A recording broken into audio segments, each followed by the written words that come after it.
So, I want to talk about 5 patterns that anxious preoccupied may carry into their relationships because of past traumas that can actually have a huge detrimental impact on relationships and even partially destroy them over time. I feel like it's a very dramatic way of putting it, but I really want to highlight like how destructive these patterns can be. And I'm doing a series for all the different attachment styles about this because I think when we really see our own patterns, we are able to take accountability for them and we were able to then gain insight and create shifts and changes. And I also really want to highlight that in this video, when we talk about these patterns, all of these patterns are the effect of trauma. Had somebody not been through some sort of trauma around these things, they wouldn't have these patterns. And so when we talk about, these behavioral patterns, please be gentle on yourself. Please recognize that yes, this can be very destructive to a relationship, but at the same time, these are not my fault. They are my responsibility, but they are not my fault, right? These are just trauma responses and coping mechanisms I developed as a result of that. We'll go through them, we'll talk about them, we'll discuss how to gain insight. I am doing this for all the different attachment styles. And the very first one for anxious preoccupieds is that they can struggle to see others' boundaries. Now, what often happens because APs have the attachment trauma of abandonment that they're carrying at a subconscious level, they have this core belief that I will be abandoned and then I will be unsafe, right? And it will affect my survival. So what you'll see happen is as the result of past trauma, because they're still carrying that belief system in their subconscious mind, when they do get triggered, when they are fearing abandonment, they tend to lose their ability to see somebody else. And so they can be so panicked and so needy and so in survival mode because they're trying to survive, right?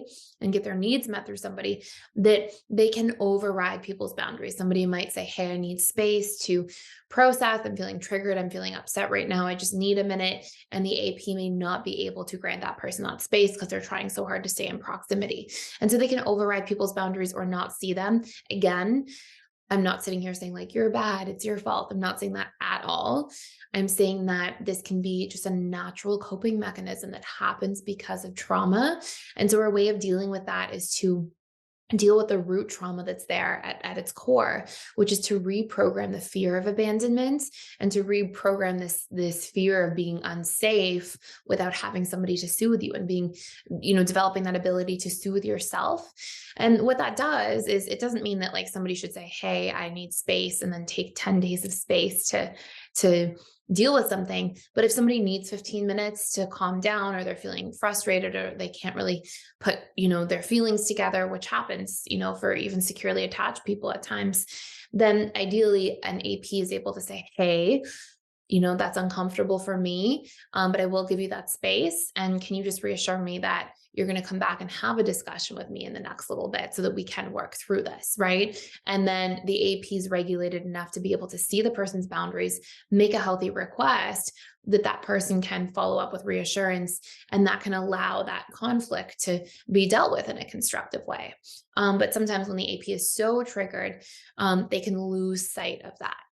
Number 2, not having a relationship to yourself. So what I mean by this is that APs tend to get their needs met from the outside in. But the more you're doing that, the more you sort of have this like mutual exclusivity towards like, it's just my needs being met from the outside in and not meeting my needs from the inside out. And what happens is that can at times put extra stress on the relationship. So in an interdependent relationship, there are many points that a person gets their needs met from. One is from self, right? If I need, for example, soothing, I can soothe myself, right? If I'm feeling distressed about something, I can unpack it. I can listen to my feelings. I can write out my needs. I can get clear on if I'm telling myself any stories and really question them. Like I'm able to soothe myself. That's a securely attached person that's able to do that, right? Securely attached people naturally do that without having to get there through the work, right? But we'll see that, a securely attached person truly self-soothes, explores their feelings, recognizes oftentimes when they're feeling bad, tries to solve for it. Yes, we see FAs and DAs self-soothe, but usually it's more like they're numbing or avoiding themselves rather than truly soothing themselves. They're usually like numbing out or escaping or whatever it might be. But APs really try to soothe through others. So anyways, so relationship to myself means I can soothe myself. And interdependent relationship means one of my sources to get my needs met is myself. Another source is going to be my romantic partner, right? And then I have other sources outside of that as well. I have friendships, I have different hobbies or different things I can do. I have family relationships. We have so many sources of being able to get our needs met.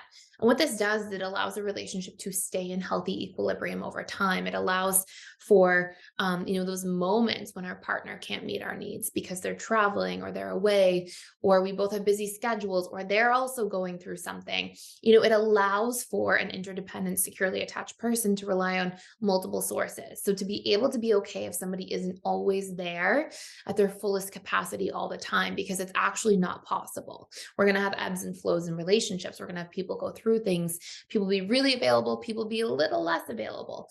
And we have to be okay with that. And so when APs don't have a relationship to themselves, sometimes they more exclusively rely on just their romantic partner. And that can cause that person to feel under stress. And that can also cause somebody to feel like there's not as much room for their needs because they're always getting this pressure to be focused on the AP's needs. And again, trauma response from AP. It's not like you're bad or it's your fault or anything like that. It's like, hey, these things happened and these are your ways out to healing so that you can have a more secure relationship with multiple sources of needs being met. And that will allow your relationships to be much more sustainable long term as well. Number 3, holding on too tightly. So obviously we can see that APs may hold on so tightly to something, and it can be at the expense of that person's needs themselves, right? So like you may see, for example, that an AP, when they're holding on too tightly to something, might say like, hey, you can't go away with your friends for the weekend, or I don't want you to XYZ, or, and can sometimes hold on too tightly instead of allowing room for that person to be themselves still, to express themselves still. And over time, somebody can feel like, hey, I'm having to change who I am to be with you. And while it is important in relationships that we make concessions and compromises versus a change about who we are and what our needs are to feel personally happy and fulfilled are two different things, right? Concessions and compromises would look something like, let's say that one of my highest needs, let's pretend I'm dating an AP, and we'll pretend that my highest need is social connection. Okay, let's say that that's huge for me, and I like having time with friends and going away with friends. A concession and compromise wouldn't be for me to cut off that area of my life. A concession and compromise would be for me to go away with my friends for the weekend. Sometimes invite my AP partner, sometimes not. If it's just a girls' trip or something, and when I am there, if my AP partner is not invited, to make a compromise to like check in over the phone, to do a FaceTime call each day, like to be there and be available and be reassuring of my AP partner. And so in that case, that's a concession and compromise, not changing who I am, but making room to be considerate to who I am and what's important to me also affects my partner and relationship, and come up with healthy strategies to take both of us into consideration. And that's part of what an interdependent relationship and co-regulation is about. So anyways, holding on too tight and not seeing somebody's needs can cause somebody to feel like I can't be myself, and that will eventually affect relationships. So if you are an AP, like really just making requests for those needs and learning to take those needs into consideration and express them healthily will go a very long way. I just wanted to pop in here and let you know we are doing a 7-day free trial to the All Access Membership Pass at PDS, which means you get access to literally everything inside of the school. And this includes the 4 live webinars I do with our students every single week. And on top of that, you get access to all of our different courses. We have over 55 different courses on relationships, communication, boundaries, emotional mastery, guilt and shame, learning your needs, so many different facets that are really important to master our lives and feel really good about our lives going forward. And last but not least, there's a daily community event We have trained facilitators and coaches who are in there doing that work, showing up to support you on your journey every single day. Please join me on the other side. Come check it out. See if it's a fit for you. I'd love to see you there. Go ahead and sign up by clicking the link in the description box below. Number 4, leading with fear. If APs are too fear focused, they are going to be operating in survival mode in a relationship, and they will walk on eggshells. They will people please. They will self abandon. And then naturally, they will operate under covert contracts and expect that somebody else will do the same. So they will do all these things where they people please and then think, okay, I people please and I gave up these things. So now you should give up that stuff. And oftentimes other people are not operating in that codependent way and not operating through these covert contracts. They're expecting people to just communicate their needs, say what they are, put all the cards on the table, and then make compromises. And so leading with fear can cause them to self-abandon, which will cause them to feel more panicked and needy and dysregulated, and put a lot of pressure on the relationship. It will also cause them to feel unfulfilled and hurt. And it will take away the ability to communicate effectively, which is one of the most important things we have to learn how to do if we want a relationship to last.